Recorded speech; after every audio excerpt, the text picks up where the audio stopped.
LGED basically তিনটি সেক্টরে কাজ করে থাকে: পল্লী, নগর এবং ক্ষুদ্রাগার পানি সম্পদ প্রকল্পে। এই তিনটি সেক্টরে বর্তমান অর্থবছরে আমাদের 127টি প্রকল্পের কাজ চলমান আছে।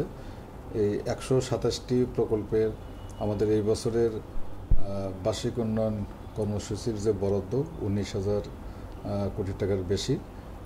ইতিমধ্যেই আমরা প্রায় 16,000 কোটি টাকার মতো আমাদের কাজ সমাপ্ত হয়েছে এবং আগামী জুনের ভিতরে আমাদের যে এডিবির যে লক্ষ্যমাত্রা, সেই লক্ষ্যমাত্রা পূরণ হবে।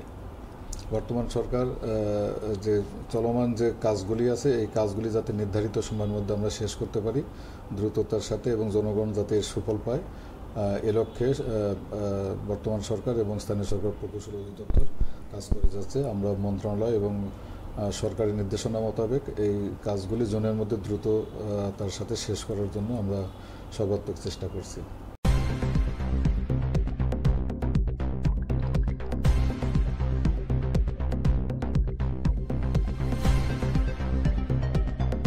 News Vision Digital Multimedia.